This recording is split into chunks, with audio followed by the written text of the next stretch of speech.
Good evening. I'm the representative to the Alumni Board from southeastern Michigan, so Metro Detroit area, and I have to tell you that I am surrounded, both in my home and in my community, by fans of Big Ten schools in our state.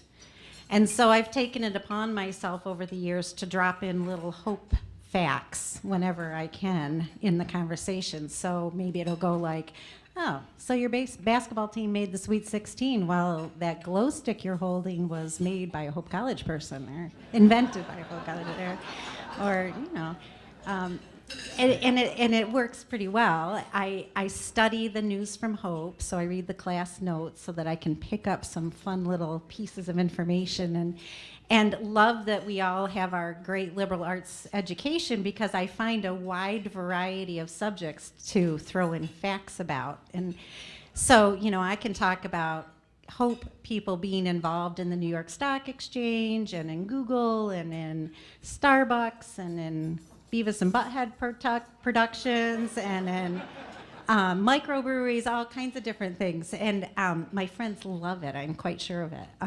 So I just want to personally thank the two award winners this evening.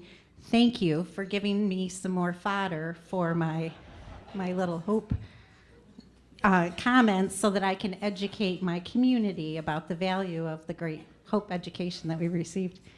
I'm pleased to introduce this evening Justice Annette Kingsland Ziegler. And let me read the citation that we have on her. Let me get it in the right spot here. The Honorable Annette Kingsland Ziegler received a bachelor's degree from Hope College in 1986 with majors in psychology and business administration. Following her time at Hope, where she was involved in the Psychology's Honor Society, Sigma Sigma sorority, varsity tennis, she went on to earn her law degree from Marquette University in 1989. Upon graduation from law school, Justice Ziegler worked in private practice, where she was engaged in civil litigation. She served as a pro bono special assistant district attorney in Milwaukee County in 1992 and 1996. She then served as an assistant United States attorney for the Eastern District of Wisconsin. Appointed in 1997, elected in 1998, and re-elected in 2004, Justice Ziegler served as a Washington County Circuit Court judge. In fact, she was the first female jurist in Washington County. As a circuit court judge, she was the deputy chief judge for the 3rd Judicial District and served 6 years as the presiding judge of Washington County.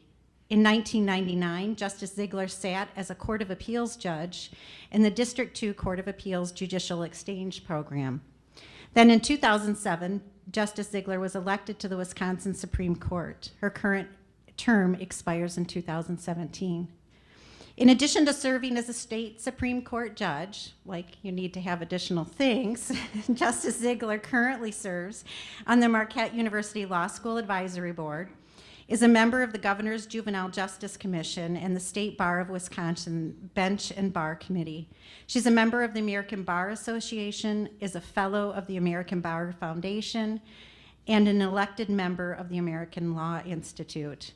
She has been a member of a number of law-related organizations, including Legal Association of Women, James E. Doyle Chapter of the American Inns of Court, faculty member at the Wisconsin Judicial College, and has served as a faculty at a number of seminars, and previously was appointed to the Personnel Appeals Board. Justice Ziegler is also active in her community, volunteering for numerous charitable and social welfare organizations as a board member and a committee chair. Among other service, she is currently president of the trustee board for the Boys and Girls Club of Washington County, and she has been a volunteer with the St. Thomas More Sandwich Project for more than 20 years. Justice Ziegler, for building a career of service to your community, state, and country on the foundation of your Hope College education, and for reaching the pinnacle of judicial service in the state of Wisconsin, we are pleased to present you with the Distinguished Alumni Award. Good evening. President John Knapp, his wife Kelly, the Alumni Association Board of Directors, Mayor Kurt Dykstra, his wife Leah, Faculty, alumni, my sorority sisters, Sigma Sigmas in the house, friends and family. Thank you, Janice, for such a kind introduction, and thank you for this prestigious award. I can't tell you how humbled I am to receive this and to be in the company of J.C. Huizenga and all the great things that he has done, as well as previous honorees. I accept this award with humility and with deep respect. I am proud to be a Hope College graduate. Albertus Christian Van Ralte's vision for Hope College to be anchored in the Spirit of God and a respected educational institution has come to fruition. As stated by John F. Kennedy at the 1963 Vanderbilt commencement ceremony, he said, "The educated citizen has an obligation to serve the public. He must be a participant and not a mere spectator." Hope College has provided me with the opportunity to meaningfully participate. I'm particularly thankful tonight that my family is here with me. I'd like to introduce first my mother and father, Rex and Joyce Kingsland. If you feel like standing, go ahead and stand.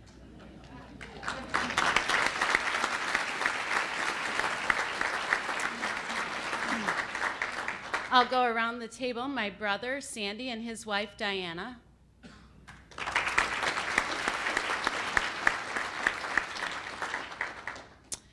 My sister, Shirley, and her husband, Tom.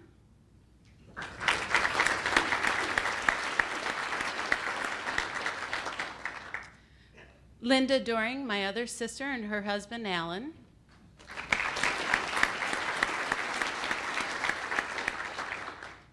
You know, Thomas Edison once said, "Opportunity is missed by most people because it's dressed in overalls and it looks like work."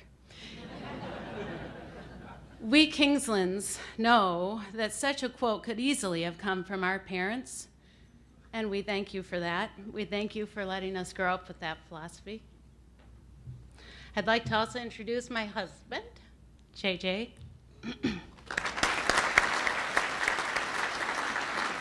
Our sons, Charlie and Drew, who are mischief right here, and they'll keep me right on track, as they always do. I'm truly blessed to have such a wonderful family. They're really understanding. They're so used to that mom's crazy look. When I say, "Oh, today you're going to volunteer your day at the Boys and Girls Club," or "Today you're going to make 100 sandwiches for the homeless," or "Guess what you're doing this Sunday morning? I need you to get out of bed and help me teach Sunday school." And they always do so willingly and willfully, and I appreciate that. I love my family. For me, it's impossible to cabin my appreciation of the Hope College experience to just one or two teachers. I focus my attention on the collective influence really here that were my formative years, and I thank all of the professors. But in that spirit, I'd like to recount just a couple of experiences that I had while I was here at Hope that demonstrate how the experience here not only sharpened my mental acuity, but it also taught me more than academics. And in hindsight, it was probably the impetus behind me becoming a public servant and my future as a lawyer. I had 2 degrees here at Hope, one in psychology and one in business administration. That provided me with the opportunity to have 2 internships. For my psych degree, I worked with an individual, I'll call him John, who had organic brain syndrome, and I recall him vividly. I would pick him up, and we would go to the same restaurant, the Windmill, and he would order the same food each time. Every occasion, he would perceive it to be a brand new experience. He ate the exact same plain hamburger every single time, as if it was the first one he had ever set his eyes on. John had no short-term memory whatsoever. He had served in the war, and he was the one who would drive through the minefields and negotiate his vehicle with supplies to the front lines. And by the grace of God, he was able to successfully do that and return here to Holland, Michigan. But shortly upon his return, he was involved in a horrific car accident. He could recall certain things in graphic detail, but the accident and the resultant death of a very young girl were the source of his organic brain syndrome. John's lot in life was difficult to justify, but we know that God has a plan for all of us. John taught me things that could not come from a textbook, and the experience with him was far more than academic. My other internship was in Philadelphia. I lived in the city. I was able to experience the city life, be a city dweller and a city girl for a while. I broadened my educational experience through doing things like going to the museums and going to the opera, getting a taste of city life. The Philly experience was also impactful. In Philadelphia, I worked in an advertising agency in a public relations section of the firm, and on occasion I would go to court to watch the woman that I worked with, her husband was a lawyer, Ben, argue his cases. Life in Philly became more challenging when one day, without our knowledge or approval, our landlord let someone into our apartment, and that person stole the only valuables, which weren't many, that I possessed at the time. The landlord had no intention whatsoever of helping me recover a thing. And instead, he disavowed all responsibility and said he was going to teach me a lesson about business and the law. I had no idea where to turn. I was a young girl in Philadelphia, but then there was Ben, the lawyer. Ben went to bat for me, and instead of feeling victimized, I felt vindicated. In my senior year, I was trying to decide what to do and pursue some further education, either with my psych degree or my business degree, and I really didn't know what to do. I took some aptitude tests, and they kept coming back lawyer. We don't have lawyers in our family. We're hardware people. We don't have lawyers. So I thought you had to be a poli-sci major to go to law school. And I had that vision until a guidance counselor here at Hope said, oh, no.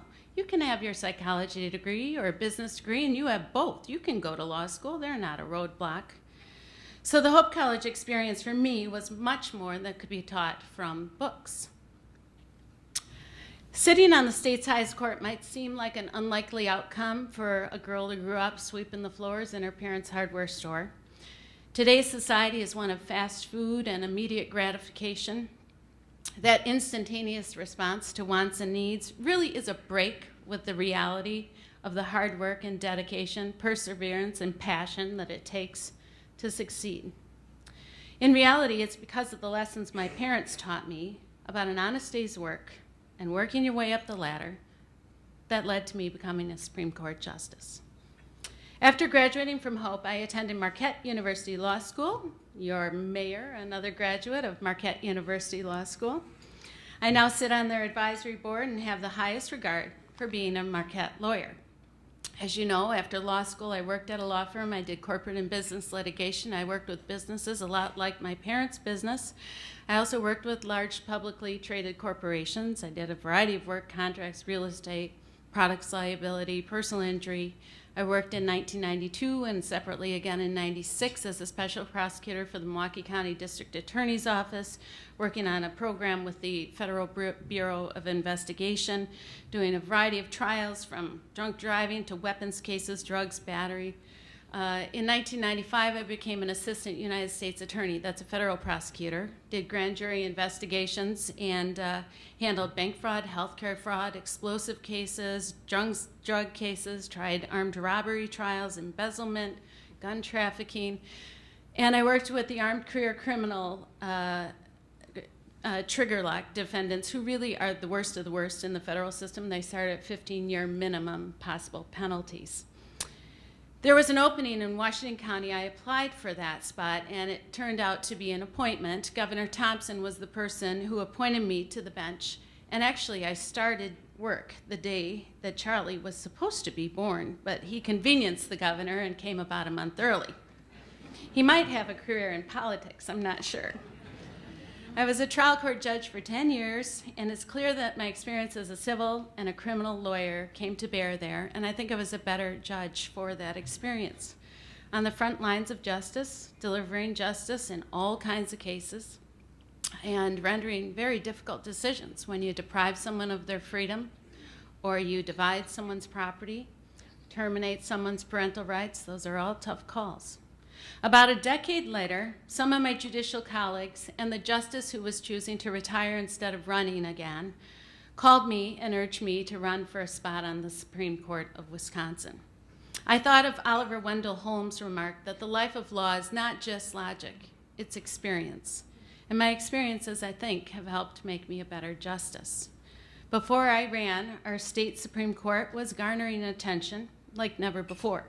The Wall Street Journal had framed it as Alabama North because the complexion of the court had changed a lot, and so did the jurisprudence.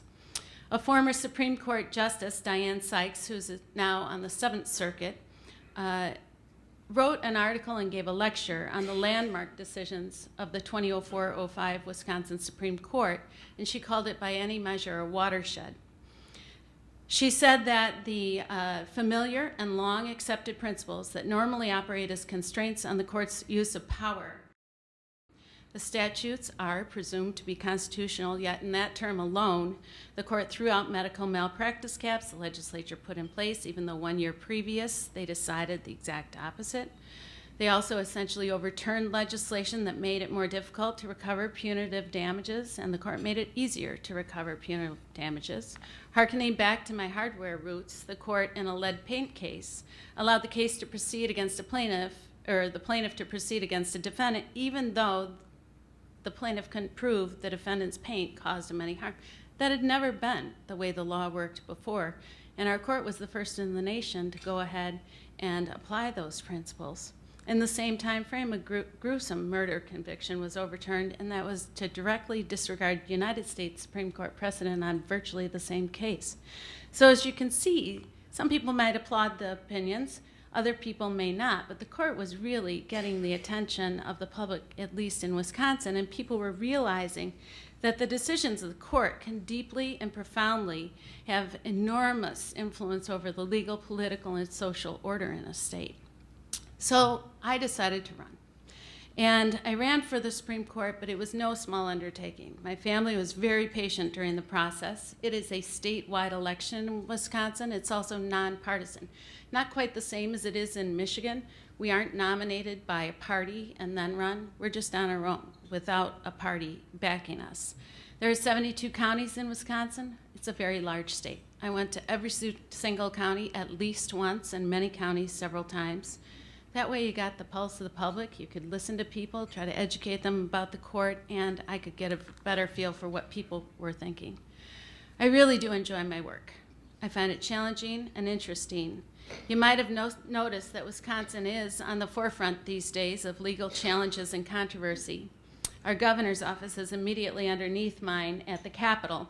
And a couple of years ago, tens of thousands of people from around the country were right outside my office protesting, camping out, and making the Capitol their bed and breakfast. We were ground zero of discourse. We were ground zero of dissension. The First Amendment seemingly is alive and well, I'm here to report. The Supreme Court is not, we're not isolated from ridicule or attack. Seriously, the decisions we render aren't always black or white. They're not of the fast food variety. They are of statewide significance. They tend to be tough decisions. If they're easy, they wouldn't be there. After we take a case, we receive written and oral argument. We debate it privately. We decide who's going to write it based upon who's in the majority, and it's a very random decision who gets assigned an opinion. This term alone, by the end of June, we're going to be deciding issues that impact upon collective bargaining, our state's marriage amendment, voter ID, again, issues that really touch at and make people feel very strongly one way or the other.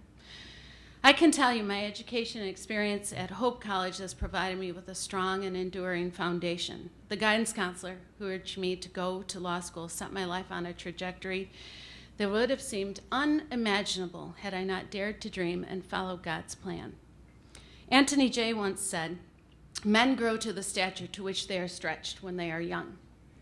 I'd like to change that a bit. I think Hope College graduates grow to the stature to which they are stretched when they are young. I close with a story from late Supreme Court Justice Robert H. Jackson. He used to tell this about a visitor who would visit a cathedral, and the cathedral was under construction. The visitor questioned 3 workmen as he went through, and he asked them what they thought they were doing. The first one muttered, "I'm making a living." The second one gave a very uninspired reply, and he said, "I'm laying the stone." The third one looked up to the sky, and with faith and hope and admiration, he said, I am building a cathedral. Hope College endows its students and graduates with the opportunity to make their career a cathedral. I thank you for this amazing opportunity and for this award and for the pleasure to be with you this evening. Thank you. Good evening. It's a pleasure to be here this evening. I just wanted to mention, just to sort of have, shall we say, equal time, wanted to point out that I was a pre-med at Hope and became a physician, and also the prior presenter is a pre-med from Hope and a physician. And we don't want to say that there's any antagonism at all between the two areas, but certainly this is a major institution for both professions.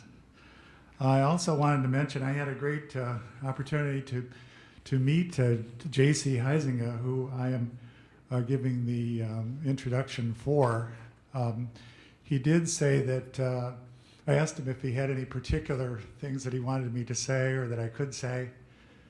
And he said that his RA, when he was at Hope, who is in attendance this evening, and I won't mention any names.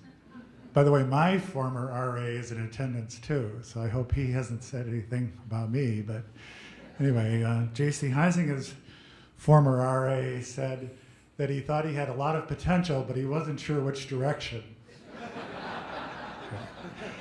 And also, he mentioned that he was an Archie, but I couldn't really get a story out of him that I could say as a presentation story.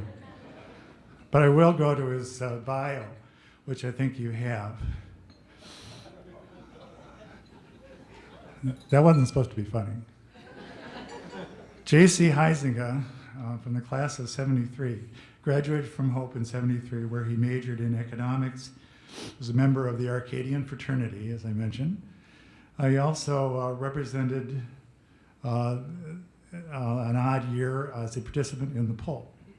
After his time as a student at Hope, he earned an MBA from Michigan State University in 1975. By the way, as a Michigan grad, we won't hold that against him, okay? Today, he's an entrepreneur, educational reformer, and business leader. He is the chairman and founder of the Huizenga Group, which operates 7 diverse manufacturing companies, a commercial contracting firm, and a consumer products packaging company. In 1995, he began the National Heritage Academies, which now serve about 51,000 students in 76 schools across 9 states.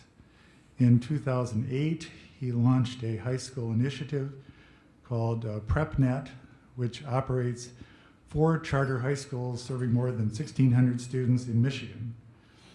Both have been listed in Inc. magazine's 500 fastest growing private companies.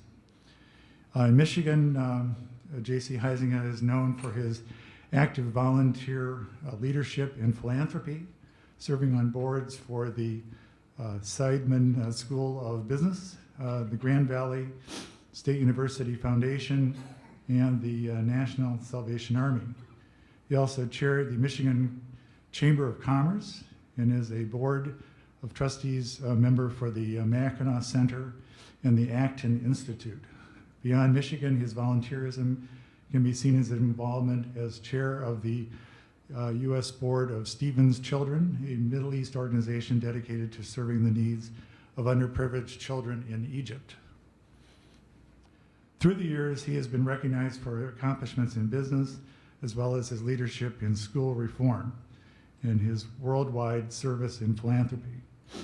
Among others, recognition includes the Ernst & Young Entrepreneur of the Year Award, the NAACP Lifetime Achievement Award, Michigan Association of Public School Academies Leadership Award, the Dutch American Heritage Foundation Hall of Fame, Martin University Honorary Doctor of Laws, and Michigan Chamber of Commerce Award for Distinguished Service and Leadership, the Netherlands American Foundation's Ambassador K. Terry Dornbush Award, and the Boy Scouts and President Ford Council Distinguished Citizen of the Year Award.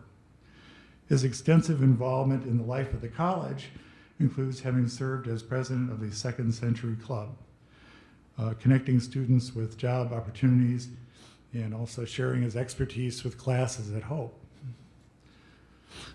So J.C. Huizenga, as a leader in business, education, and philanthropy, you have built companies, reformed education, and extended your impact beyond our borders of our country. For incredible service and accomplishment following your years at Hope, we are pleased to present you with the 2014 Distinguished Alumni Award.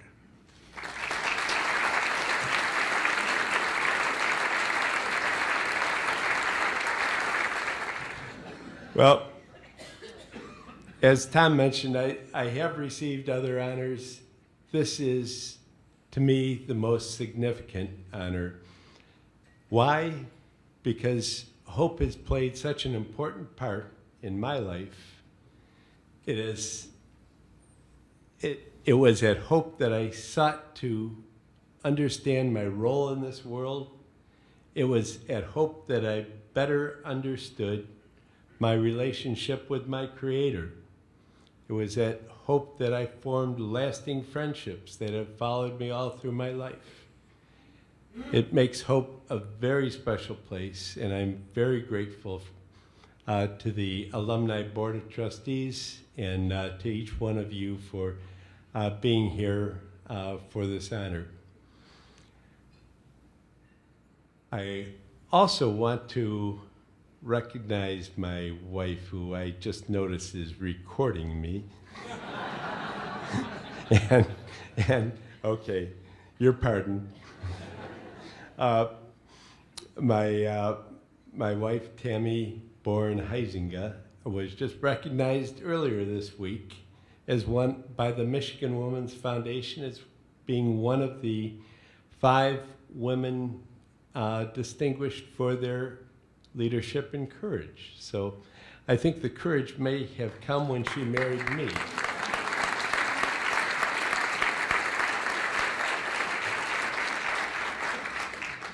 Annette, I want to congratulate you on such a great award.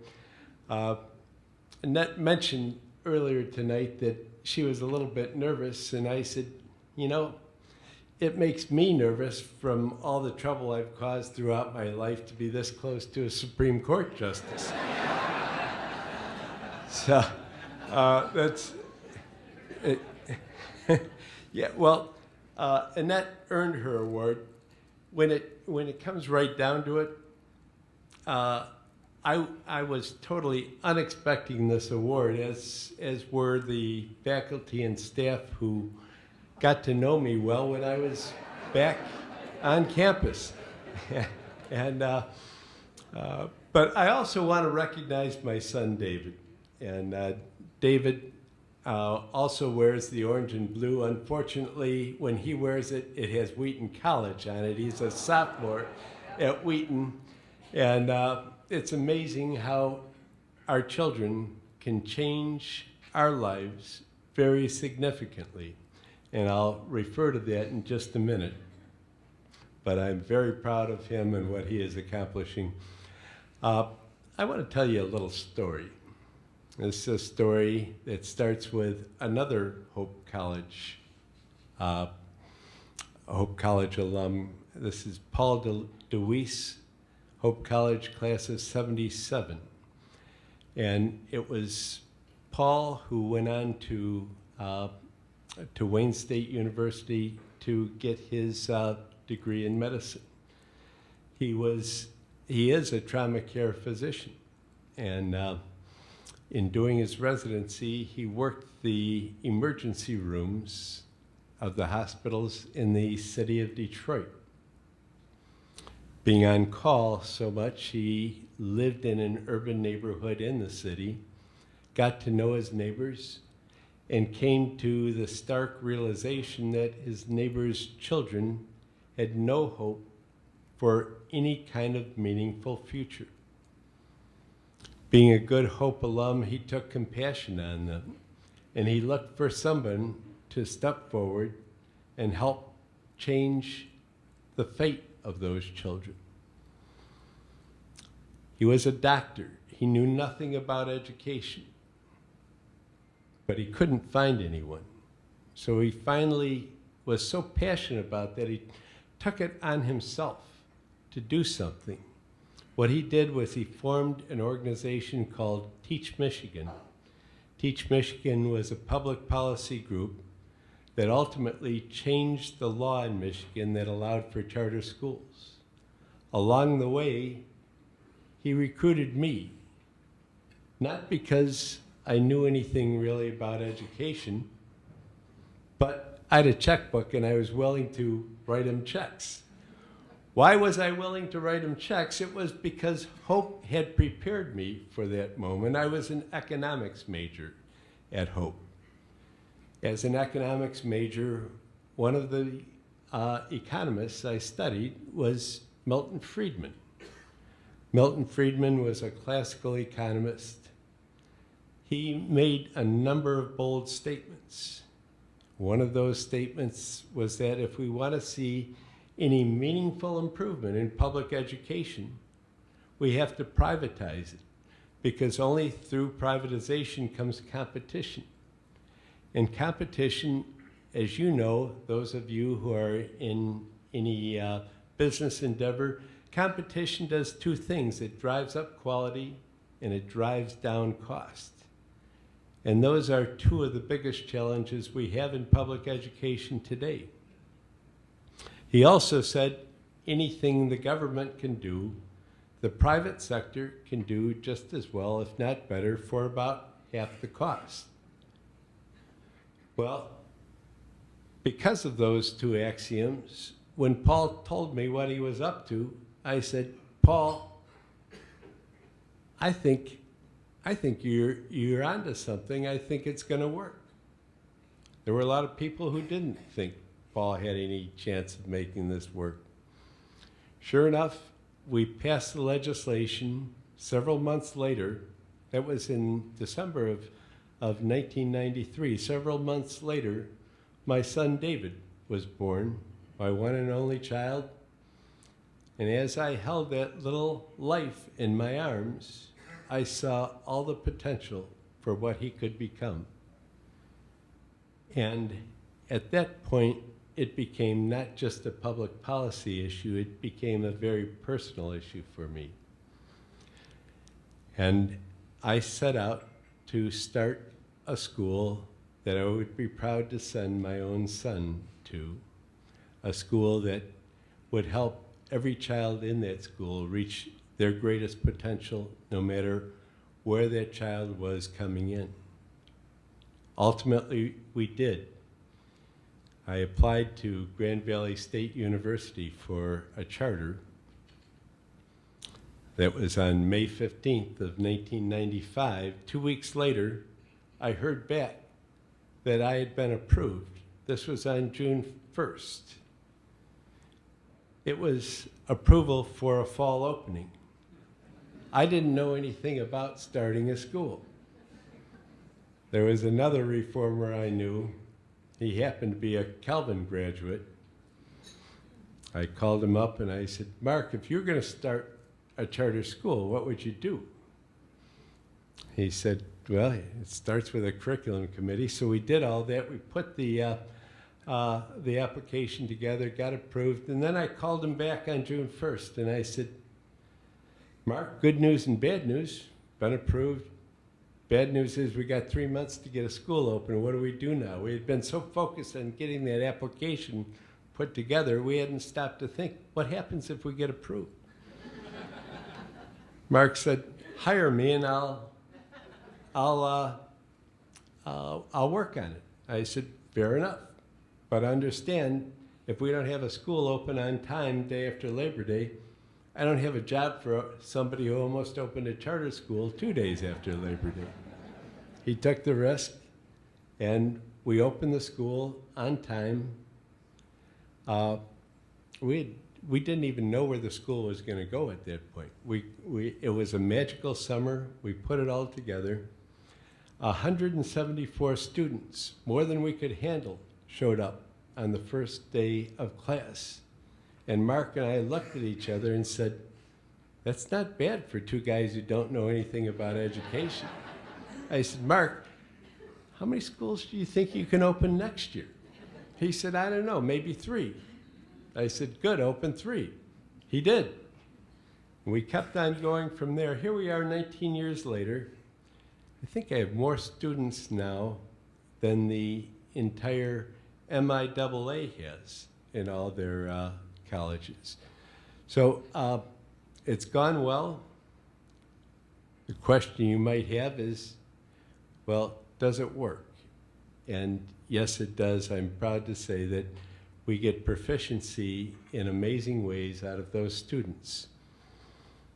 We have one high school that has been open long enough to be ranked. And several weeks ago, we were ranked by the Washington Post as being 3rd in the state. And then just this week, we got news that from U.S. News and World Report that that same school is ranked by them 2nd in the state. We've had 2 graduating classes so far. Every one of our graduates have been accepted into 4-year college programs. One graduating class coming up for the first time in one of our newer high schools has 50 students graduating. Of those 50, they've been accepted into 108 colleges and have over $1 million in earned merit scholarships. Now, these are kids who look like the United Nations. It's not a faculty like many of us have gone to in school. It's we have a student body that is high in free and reduced lunch, and at this point, to fulfill Paul DeWeese's dream, we have 9 schools in the city of Detroit. We have schools in Central City, Cleveland, in Cincinnati, several schools in New York City, and places like Brooklyn and Bed-Stuy, Queens. We're in difficult neighborhoods in Louisiana and in probably the toughest neighborhood in Atlanta. In fact, one of the black senators said recently after he visited our school, I probably wouldn't, school in Detroit, I probably wouldn't be able to walk 6 blocks and stay alive. But he said, that's probably 4 more blocks than any of you guys would be able to walk. Yeah. So we're making strides with students in amazing ways. We hire, this year we'll hire probably 600 teachers for next fall. Probably more teachers than Hope graduates. Unfortunately, more of those teachers that we hire are Calvin teachers than Hope teachers. And you might say, that's wrong, and I agree, except the Hope Education Department hasn't exactly been friendly toward education reform or charter schools, which is why there ended up being a bias toward Calvin. That's historically. They've changed their ways, and we appreciate that. We're glad to see that. So here we are at this point, 2 guys from Hope College who, Paul DeWeese and myself, who really knew nothing about what they were doing, bringing hope to a population that needed it most. And I want to celebrate Hope for the ways in which they prepared us for that. I also want to challenge each one of you. You don't have to know what you're doing to make a positive impact in this world. Thank you very much.